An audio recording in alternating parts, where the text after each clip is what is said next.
स्वागत है आप सभी का आपके ऑनलाइन प्लेटफॉर्म एसएस क्लासेस में।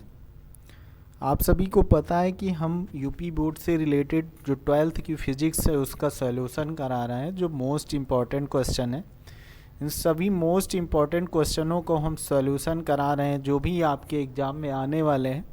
और ये लेक्चर नंबर आपका 6ठा है और 6ठे में आपको हम 4 क्वेश्चन कराएंगे जो मोस्ट इम्पॉर्टेंट हैं, डेरिवेशन है। इन्हीं को हम कराएंगे जो बार बार आपके पूछे जा रहे हैं।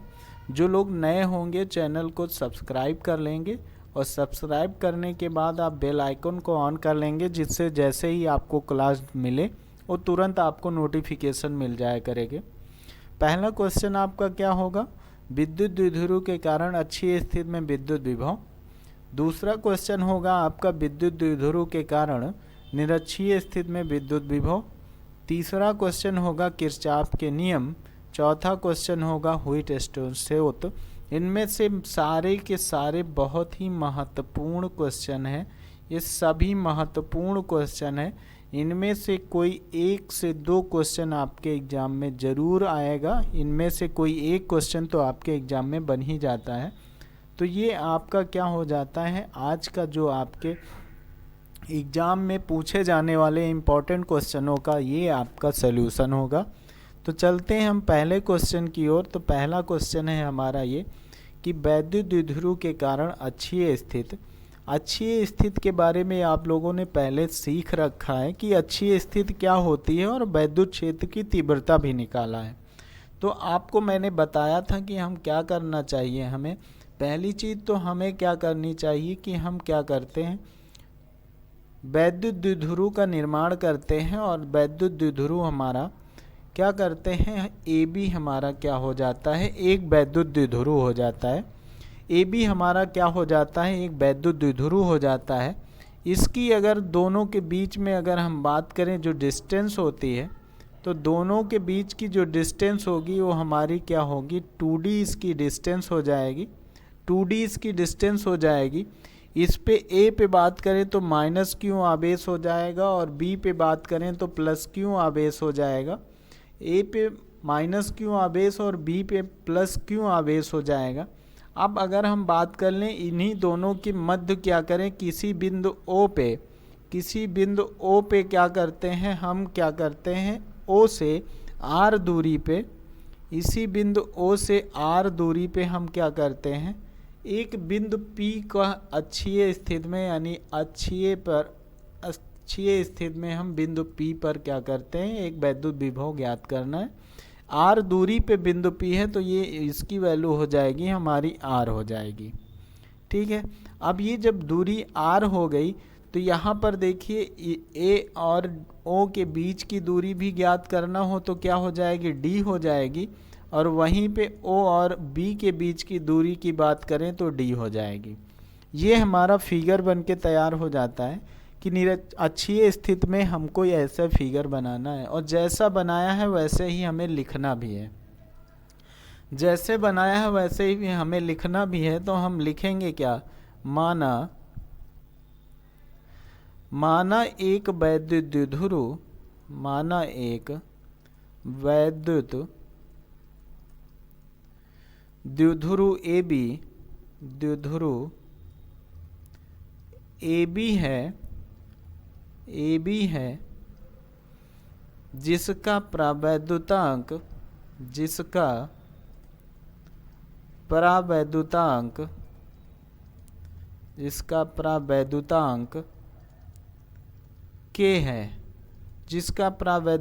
के है। आपको पता है कि के ही होता है प्रावैद्युतांक।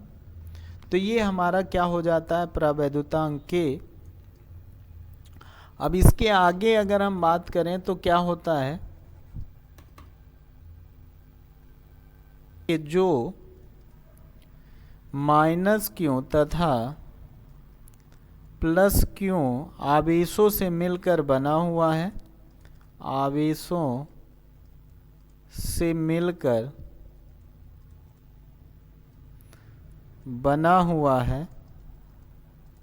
बना है, इनके बीच, फिर लिखेंगे इनके बीच की दूरी, इनके बीच की दूरी क्या होगी, इनके बीच की दूरी अभी मैंने बताया क्या है, 2D है। इनके बीच की दूरी 2D है तथा बीच की दूरी 2D है तथा द्विध्रुव के मध्य बिंदु द्विध्रुव के मध्य बिंदु द्विध्रुव के मध्य बिंदु O से R दूरी पर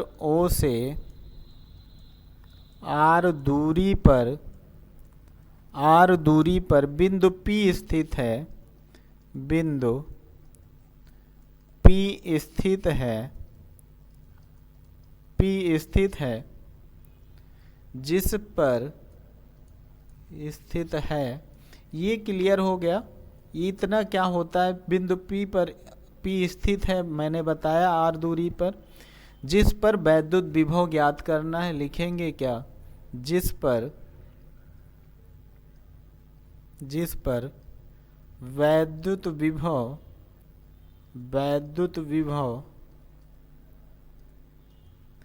ज्ञात करना है, जिस पर क्या करना है, वैद्युत विभव ज्ञात करना है। अब वैद्युत विभव ज्ञात करना है तो अब मैंने क्या किया, जैसे आपको पहले पता है कैसे कैसे क्या ज्ञात करते हैं, उसी को हम ज्ञात करेंगे। अब हम चलें अगर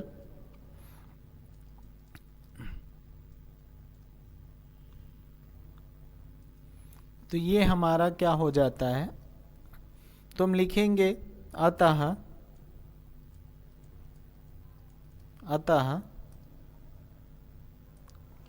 प्लस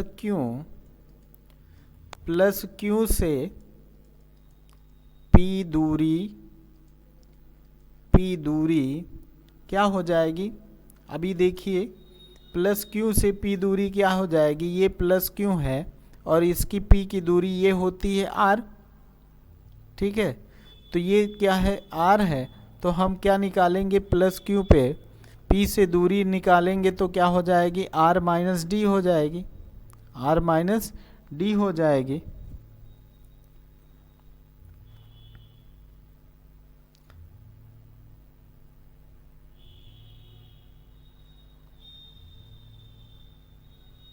तो ये R माइनस डी हो जाएगी, क्योंकि अब देखिए क्या हो रहा है, प्लस क्यू ये O से यहाँ तक की और B की दूरी है तो ये इतनी है।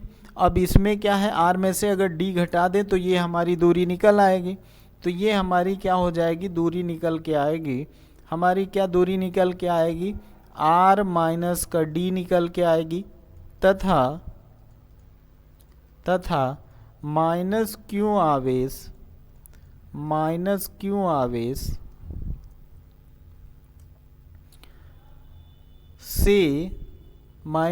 आवेश से P की दूरी क्या होगी, ऐड हो जाएगी। P की दूरी R प्लस D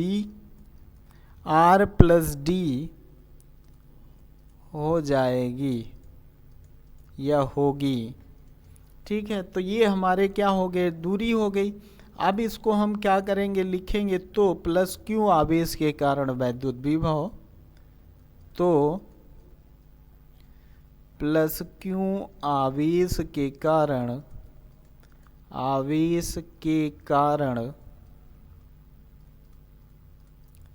वैद्युत विभव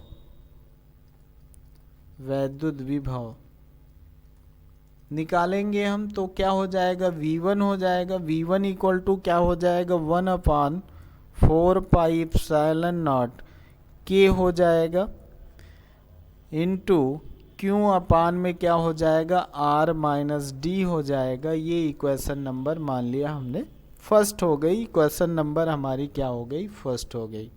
ये तो हमारे पास प्लस क्यू के आवेश के कारण हमारे पास जो विभव निकल के आया वो हो गया। अब हम क्या लिखें, माइनस क्यू आवेश के कारण वैद्युत क्षेत्र की वैद्युत विभव क्या निकालेंगे, वैद्युत विभव। माइनस क्यू आवेश के कारण वैद्युत विभव की अगर बात करें तो क्या हो जाएगा, तो देखिए क्या हो जाएगा, V2 इक्वल टू क्या हो जाएगा 1/4πε0K इंटू क्या हो जाएगा, Q अपान में हो जाएगा माइनस क्यू आवेश है तो यहाँ माइनस हो जाएगा, माइनस हो जाएगा तो ये R प्लस का D हो जाएगा, R प्लस का D हो जाएगा। अब ये दोनों आवेश हमारे निकल आए तो हम क्या लिखेंगे, लिखेंगे अतः बिंदु P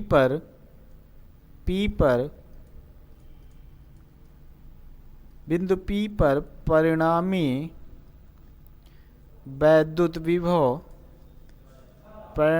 वैद्युत विभव जो होगा वो हमारा क्या हो जाएगा, हमारा V हो जाएगा। V में अब दोनों ऐड हो जाएंगी तो V इक्वल टू हो जाएगा V1 प्लस का हो जाएगा V2। अब दोनों की वैल्यू हम क्या करते हैं, यहाँ पे रख देंगे। अब दोनों की वैल्यू जब हम यहाँ पे रखेंगे तो क्या निकल के आएगा, दोनों की वैल्यू हम रखते हैं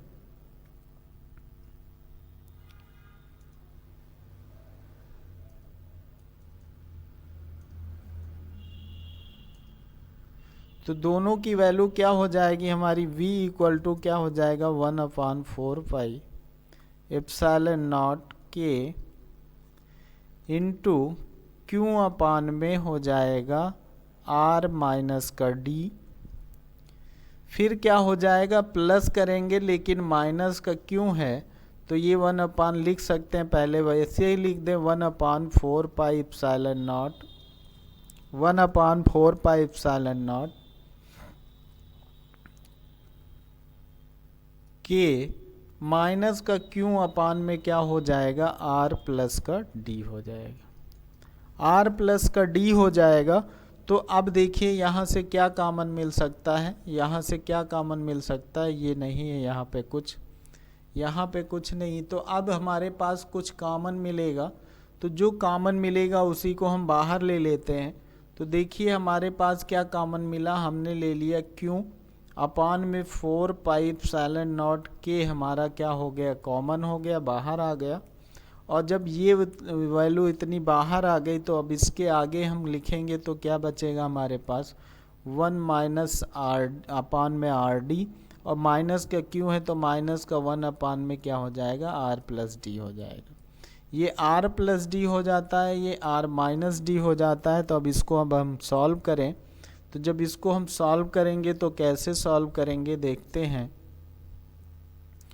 तो ये हमारा हो जाएगा, अब इसको हम रखें यहाँ पे तो ये हो जाएगा V इक्वल टू 1 अपान यानी Q अपान में 4πε0K, ये हो जाएगा 1 अपान में माइनस का RD हो जाएगा, माइनस 1 अपान में हो जाएगा R प्लस का D हो जाएगा।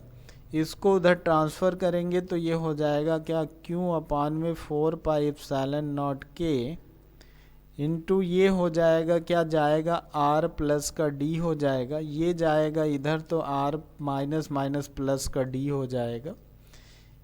तो ये प्लस का D हो जाएगा, माइनस का R हो जाएगा। अपान में क्या हो जाएगा, आपको पता है A प्लस बी का यानी A square minus B square का ये फॉर्मूला बनता है। तो ये R स्क्वायर माइनस का D स्क्वायर हो जाएगा। अब इसको आगे सॉल्व करें और तो ये क्या हो जाएगा, ये हो जाएगा Q अपान में 4πε0K, और ये कैंसिल हो जाएगा, ये हमारा कैंसिल हो जाएगा, R से R कैंसिल हो जाएगा। तो ऊपर बचेगा क्या हमारा 2D हो जाएगा, 2D बचेगा और अपान में बचेगा R स्क्वायर माइनस का D स्क्वायर। अब ये इतना निकल गया। अब इसके आगे अगर देखें तो इसके आगे हमारा क्या बच रहा है, तो हम देखें 2D जो है Q को अंदर ट्रांसफ़र करें। जब Q को अंदर ट्रांसफ़र करेंगे तो क्या हो जाएगा 1/4πε0 के बाहर रहेगा और 2QD हो जाएगा, अपान में हो जाएगा R स्क्वायर माइनस का D स्क्वायर हो जाएगा। R स्क्वायर माइनस का D स्क्वायर हो जाएगा। अब इसके आगे अगर हम सॉल्यूशन देखें तो जब यहाँ पर हम लिखेंगे क्या V इक्वल टू 1/4πε0 1/4πε0 के, ये ऊपर बचेगा हमारा 2q_d अपान में क्या होगा r² माइनस का d²। तो पता है चूँकि 2q_d इक्वल टू क्या होता है p, तो जब 2q_d इक्वल टू p होता है तो क्या हो जाएगा हमारा, अब 2q_d इक्वल टू p होगा तो ये हमारे पास निकल के आएगा, लिखेंगे चूँकि 2q_d इक्वल टू p, तो इसलिए ये हो जाएगा हमारा v इक्वल टू 1/4πε0 के इंटू क्या हो जाएगा p अपान में क्या हो जाएगा r² माइनस का d²। अब आपको पता है कि r² क्या होता है मोस्ट, यानी क्या हो जाएगा लेसन देन हो जाएगा, नगण्य बराबर हो जाता है। तो ये क्या हो जाएगा, हम लिख देंगे ये d लिखेंगे, यदि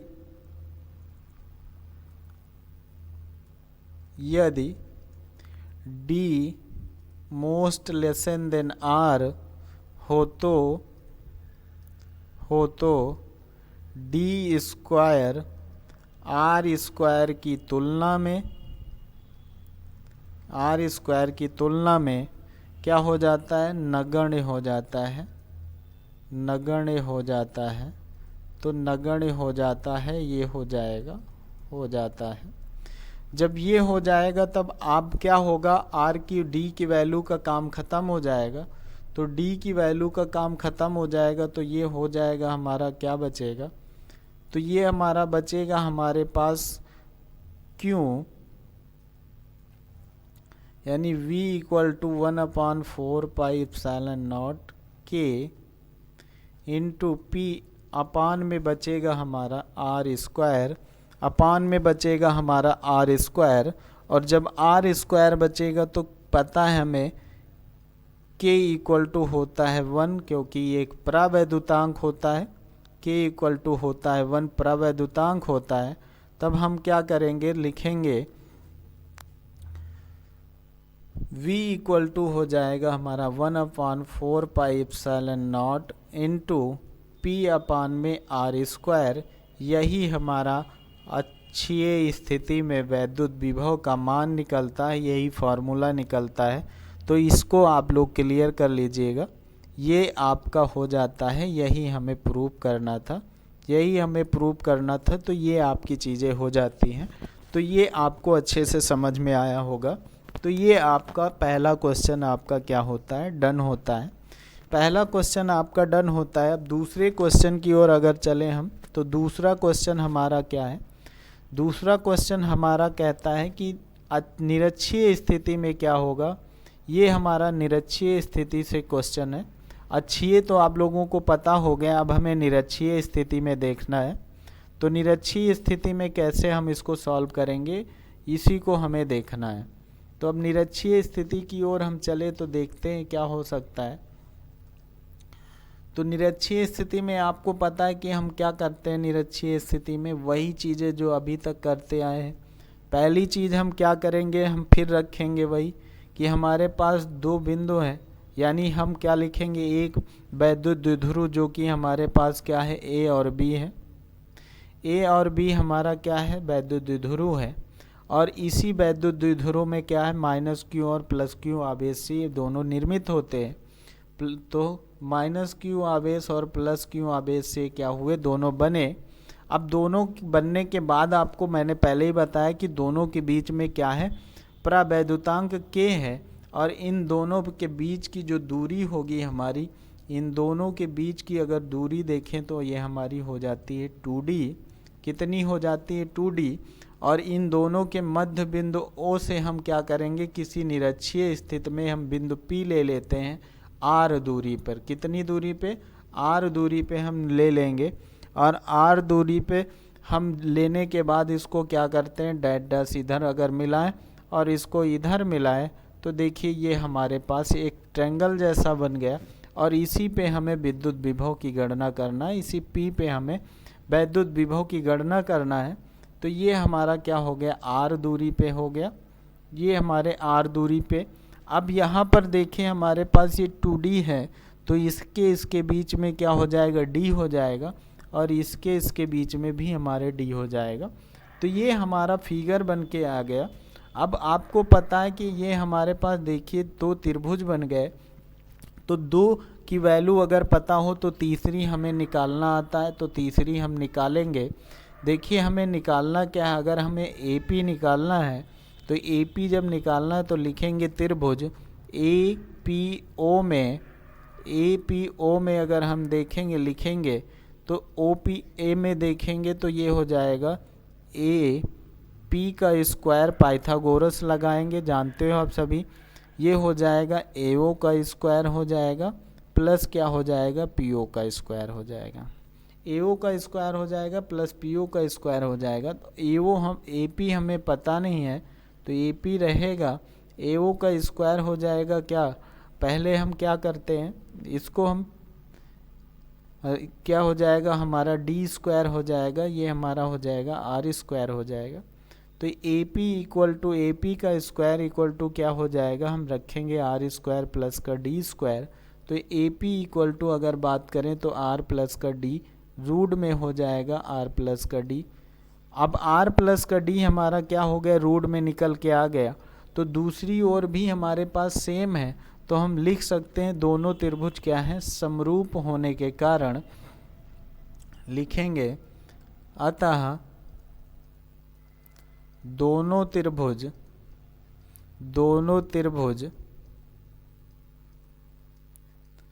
समरूप होने के कारण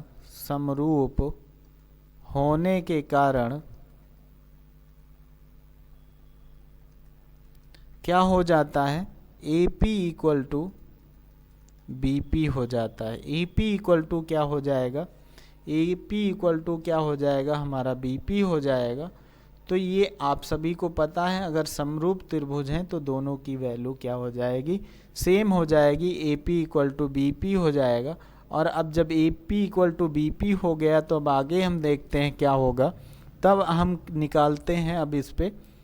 अब हम निकालेंगे इस पे क्या है, विभव। अब क्या निकालेंगे, हम विभव निकालेंगे। तो विभव के लिए हम अगर लिखें तो विभव के लिए हमें जो निकालना है लिखते हैं क्या,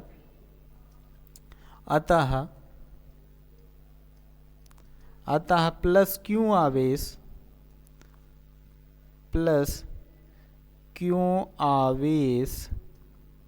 के कारण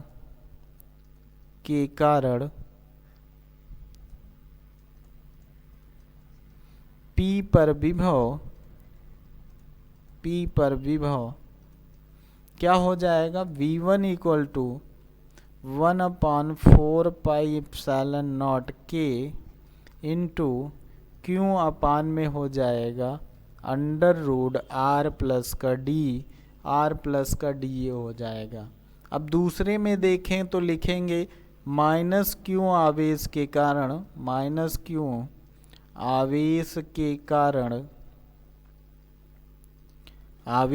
कारण बिंदु P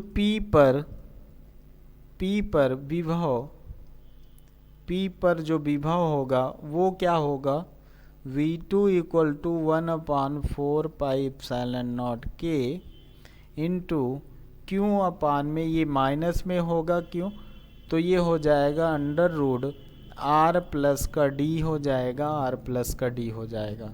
अब ये जब R प्लस का D हो गया तो हमें परिणामी विभवांतर निकालना है। तो हमारे पास परिणामी विभवांतर अब V2 देखिए क्या हो जाएगा, माइनस का 1/4 पाई एप्सिलॉन नॉट K हो जाएगा, क्योंकि आवेश माइनस में है तो इसको आगे ले आए, तो ये अंडर रूट में R प्लस का D हो जाएगा।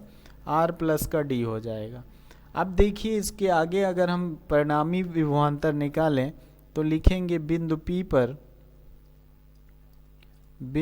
पर परिणामी विभव क्या हो जाएगा, V equal to V1 plus का हो जाएगा V2। V equal to V1 plus का V2 हो जाएगा, तो रखते हैं तो v इक्वल टू क्या हो जाएगा 1/4πε0k इंटू क्यू अपान में हो जाएगा r प्लस का d हो जाएगा, माइनस अगर देखें तो ये हो जाएगा 1/4πε0k हो जाएगा, इंटू क्या हो जाएगा क्यू अपान में √r प्लस का d हो जाएगा, r प्लस का d हो जाएगा। ये दोनों आपको क्लियर हो जाते हैं। अब देखिए दोनों सेम सेम है, ये भी सेम है, ये भी सेम है, तो ये दोनों कैंसिल हो जाएंगे। तो v इक्वल टू क्या हो जाएगा 0। तो विभवांतर क्या होगा यहाँ पर शून्य। निरक्षीय स्थिति पे विभवांतर शून्य होता है, ये याद रखिएगा। हम लिखेंगे अतः वैद्युत द्विध्रुव के कारण निरक्षीय स्थिति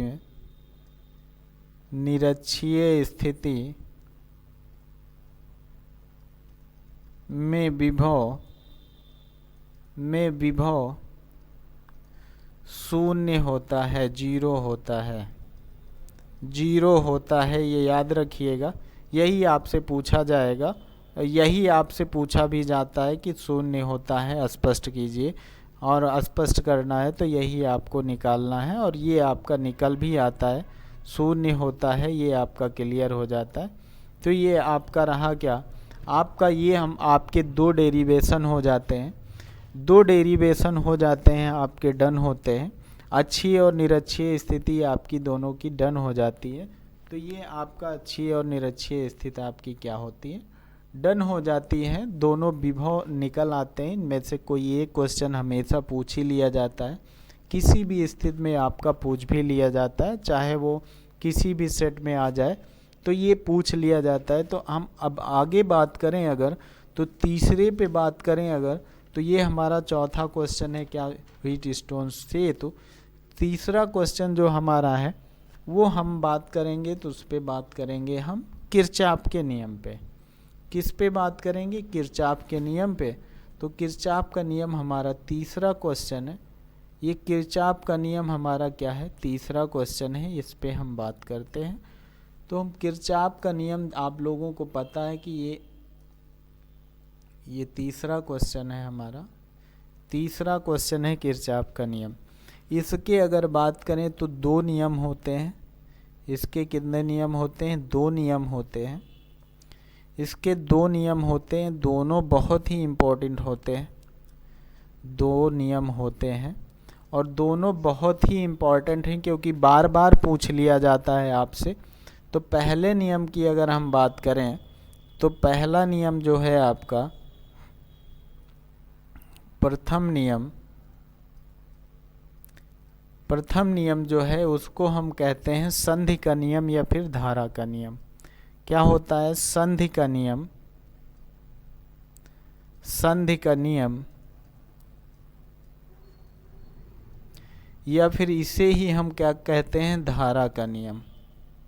इसे ही कहते हैं हम धारा का नियम कहते हैं। यही हमारा क्या हो जाता है, धारा का नियम हो जाता है। संधि का नियम या फिर धारा का नियम हमारा हो जाता है। पहला नियम हमारा होता है किरचॉफ का। अब दूसरे, ये पहले नियम को हम डिटेल में अगर पढ़ें तो देखिए क्या होता है।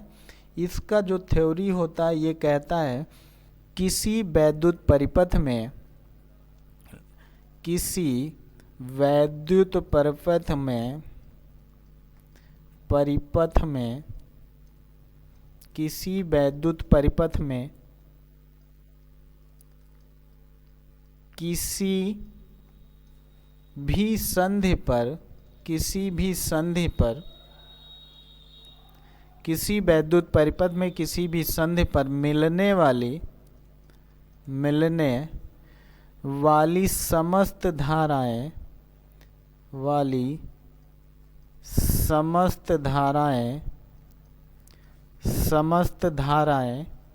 क्या होती हैं, समस्त धाराओं का बीजगणितीय योग बीजगणितीय योग शून्य होता है, शून्य होता है। यही आपका धारा का नियम पहला नियम होता है, यही आपका धारा का नियम होता है, पहला नियम होता है। ठीक है, क्या होता है? पहला नियम होता है, यही आपका धारा का नियम होता है। तो ये आपको क्लियर हो जाता है कि धारा का नियम क्या होता है, पहला नियम ये आपका डन होता है। अब इससे संबंधित जो चीज़ें हैं, जैसे देखिए कैसे जीरो हो जाती है, कैसे जीरो हो जाती है। तो देखिए हमने कहा कि कोई एक संधि है, ये कोई एक संधि है आपकी, यहाँ से धाराएं क्या होती हैं, निकलती हैं। जैसे ये यहाँ पर एक इधर से आ रही है, एक इधर से आ रही है, फिर आपकी एक इधर जा रही, एक इधर जा रही। अब ये धाराएं हमारी क्या है, निकल रही हैं। अब ये धाराएं हमारी निकल रही हैं, तो देखिए धाराएं कैसे जुड़ेंगी। अब जोड़ना हमें धाराओं को, तो देखिए ये हमारा I1 हो गया। अगर हम बात करें ये I1 हो गया, इसकी बात करें तो ये I2 हो गया, इसकी बात करें तो ये क्या हो जाएगा, हमारा I3 हो जाएगा, I3 हो जाएगा। फिर ये I4 हो जाएगा, क्या हो जा रहा है, I4 हो जा रहा है। एक धारा और मान लिया निकल रही है, तो ये हमारी I5 हो जाएगा, और ये जो हमारी निकल रही ये I6 हो जाएगी। तो ये हमारी 6 धाराएं देखिए, 3 विपरीत हैं, 3 दूसरी तरफ हैं। तो ये लिखेंगे हम, तो देखिए कैसे लिख रहे हैं। तो I1 प्लस का I2 प्लस का ये I3 हो जाएंगी। अब फिर जोड़ेंगे तो ये माइनस का I4 है, माइनस का I5 है, और माइनस का I6 है। तो ये देखिए तीनों, 3 माइनस 3 प्लस, तो 0 हो जाएंगी। तो इसको ऐसे भी लिख सकते हैं, I1 plus I2 plus I3 equal to I4 minus I5 minus का I6। तो ये हमारी क्या हो जाएंगी, ये माइनस का है, तो ये हमारी धाराएं हो जाएंगी। अब इसीलिए इसको कहा गया है कि क्या होता है, ओवरऑल अगर ऐड करें तो I इक्वल टू क्या हो जाता है, 0 हो जाता है। I इक्वल टू 0 हो जाता है। यही नियम आपका कह रहा है, यही आपका नियम भी कह रहा है कि हमारी सारी धाराएं क्या होती हैं, शून्य हो जाती हैं। और अगर बात करें तो ये आवेग संरक्षण पर कार्य करता है। लिखेंगे यह आवेश संरक्षण पर आधारित होता है, पर आधारित होता है। किस पर आधारित होता है, आवेश संरक्षण पर आधारित होता है। तो ये आपका था पहला नियम, आवेश संरक्षण पर आधारित होता है, ये आपका पहला नियम हो जाता है। अब दूसरे नियम पे बात करें, किरचॉफ का जो दूसरा नियम है उस पे हम बात कर लें, तो उस पे आप लोग समझ लीजिएगा, इनको अच्छे से आप लोग समझ लीजिएगा। वोल्टता का नियम और लूप का नियम या फिर बंद पास का नियम, कुछ भी लिख के आएगा तो आप ये समझ लीजिएगा वही पूछ रहा है। तो इसका अगर हम फिगर की बात करें, हम फिगर ड्रॉ करें तो क्या होता है, देखिएगा इसमें हमारे पास क्या होती, धाराएं होती, प्रतिरोध होता है। जैसे मैंने कहा, यहाँ से मैंने इसको जोड़ना शुरू किया तो एक धारा हमारी इस साइड में जा रही है, और यहाँ पर हमारा क्या है, सेल है, यानी विद्युत वाहक बल काम कर रहा है। यहाँ से हमने इसको जब आगे बढ़ाया तो ये हमारे पास प्रतिरोध लगा हुआ है, प्रतिरोध है, और ये हमारा हो जाता है। और दूसरे साइड में अगर हम इसको बात करें तो दूसरा प्रतिरोध हमारा यहाँ पर कार्य करेगा। अब तीसरे में बात करें तो ये हमारा क्या हो जाता है, तीसरा प्रतिरोध हमारा यहाँ पर काम करेगा, तो तीसरा प्रतिरोध हमारा यहाँ पे काम करता है। ये हमारा प्रतिरोध हो गया, तो ये हमारा R1 हो गया, ये हमारा R2 प्रतिरोध हो गया, ये हमारा R3 हो गया। यहाँ धारा जा रही है, तो धारा फ्लो कर रही है, तो ये I1 हो जाएगी, ये I2 हो जाएगी, और यहाँ पर देखिए ये E1 हो जाएगा विद्युत वाहक बल, ये प्लस ये माइनस, यहाँ E2 हो जाएगा, और यहाँ पर देखिए E2 हो गया, ये धारा हमारी I बह रही है, ये इधर की ओर I1 जा रही है। तो ये R1 हो गया, I2 हो गया, ये हमारी सारी चीज़ें हो गई। तो यहाँ पर देखिए, तो यहाँ पर हमारी लगेगी धारा I3 लगेगी। I3 क्या होगी, I1 प्लस का I2 होगी, I1 प्लस I2 दोनों मिला के होगी। तो ये आपका फिगर होता है। बंद पास अगर बात करें तो देखिए, ये एक बंद पास हो गया, यहाँ पर दूसरा बंद पास हो गया। तो यही हमारे क्या होते हैं, यही हमारे बंद पास होते हैं। ऐसा ही आपको फिगर बनाना है, और ऐसा ही फिगर बनाना है। तो लिखेंगे क्या, जैसे हमने बनाया वही लिख देते हैं, दूसरा जो नियम है वो बन जाएगा आपका। ये कह रहा है किसी वैद्युत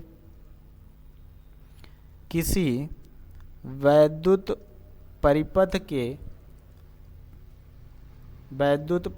के प्रत्येक बंद पास के विभिन्न भागों में बहने वाली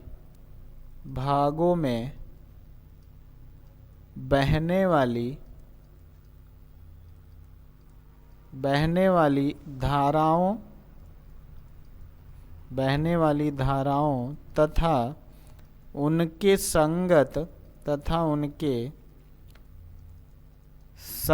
प्रतिरोधों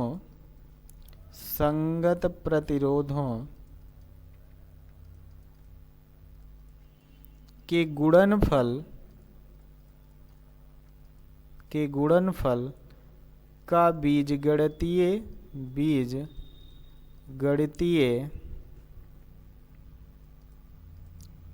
योग क्या होगा, बीजगणितीय योग उस पास में लगे विद्युत वाहक बलों,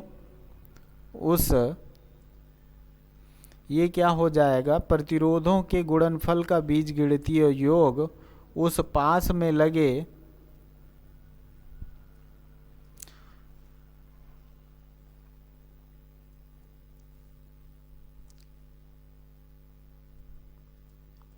उस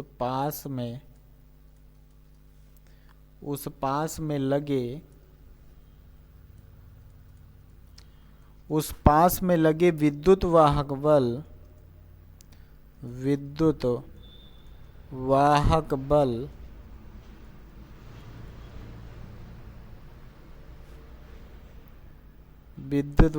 बलों के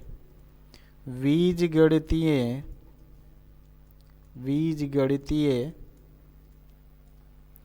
योग के बराबर होगा, योग के बराबर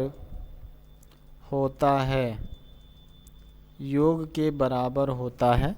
तो ये आपका बन जाता है दूसरा नियम।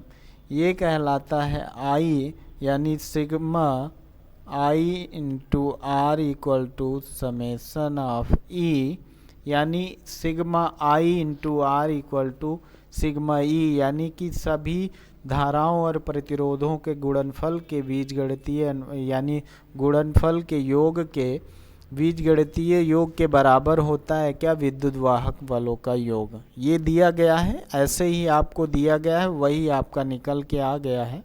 अगर बंद पास में देखें तो बंद पास में कैसे इसका हम सॉल्यूशन करेंगे, तो देखिए बंद पास 1 में अगर देखें तो बंद पास 1 के लिए अगर देखें तो क्या होता है, I इंटू R हो जाएगा। अभी देखा है, ये देख लीजिए यहाँ पर, ये देखिए I इंटू R हो जाएगा, ये I इंटू R हो जाएगा, ठीक है। और फिर दूसरे में देखिए यानी I2 हो जाएगा और R2 हो जाएगा। इन दोनों के इक्वल में I1 और I2 हो जाएगा, I1 और I2 हो जाएगा। और देखिए ये प्लस नहीं होगा, माइनस होगा, क्योंकि इसकी धारा इधर की ओर बह रही है और ये आके यहाँ बह जा रही। ये इधर जाती तब तो प्लस होता, लेकिन ये यहीं तक हो जा रही और इसकी धारा इधर जा रही, तो दोनों क्या होंगे, माइनस होंगे, घटेंगे। तो इसलिए हम क्या लिखेंगे इसमें, इसमें हम क्या लिखेंगे, देखिए इसमें हम लिखेंगे V1 नहीं I1 धारा है, तो हम लिखेंगे क्या, I1 क्या हो जाएगा इसका, I1 इंटू R1 हो जाएगा माइनस I2 इंटू R2 हो जाएगा, इक्वल टू क्या हो जाएगा, I1 माइनस का I2 हो जाएगा। ये हमारा क्या हो गया बंद पास 1 के लिए। अगर हम वहीं पर बंद पास 2 के लिए देखें, बंद पास 2 के लिए,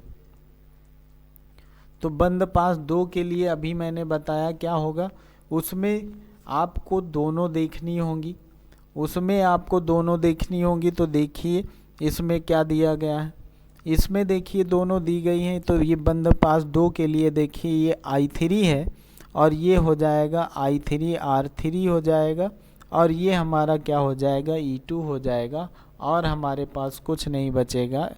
तो E2 बच जाएगा और I2 और ये बचेगा, मतलब R1 नहीं, R1 तो उधर जाएगा, ये I2 R2 बचेगा और I3 और R3 बचेगा, और विद्युत वाहक बल केवल एक बचेगा आपका, केवल एक बचेगा। तो ये आपकी चीज़ें हो जाती हैं। तो इसको आगे हम अगर देखें, तो इसको जब हम आगे लिखेंगे तो हम लिखेंगे किसी तरह, जिस तरह मैंने फर्स्ट को लिखा है, जिस तरह मैंने फर्स्ट को लिखा उसी तरह मैं इसको भी लिखूँगा। तो ये हो जाएगा क्या, I2 इंटू R2 हो जाएगा प्लस I3 इंटू R3 हो जाएगा इक्वल टू E2 हो जाएगा, इक्वल टू E2 हो जाएगा। अब I3 की जगह पर आप क्या लिख सकते हैं, आप देखा होगा क्या लिख सकते हैं, I3 की जगह पे आप लिख सकते हैं I1 प्लस का I2 लिख सकते हैं, क्योंकि दोनों ऐड हो रही थी। और ये हो जाएगा आपका R3 इक्वल टू E2 हो जाएगा। यही आपके दोनों नियम हो जाते हैं।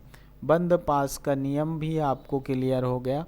और अगर बात करें तो ये किस पे आधारित होता है, तो ये ऊर्जा संरक्षण पर आधारित होता है, ऊर्जा संरक्षण पर आधारित होता है।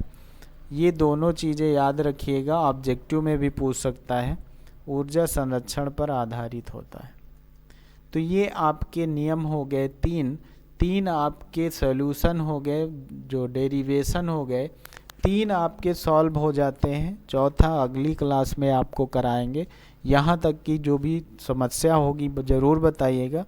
समझ में आया है तो चैनल को शेयर करिएगा, सब्सक्राइब करिएगा। आप आगे हम लोग कल फिर 3 डेरिवेशन आपको क्लियर कराएंगे। तो यहाँ आज यहीं तक, कल हम आगे इसके आगे मिलते हैं।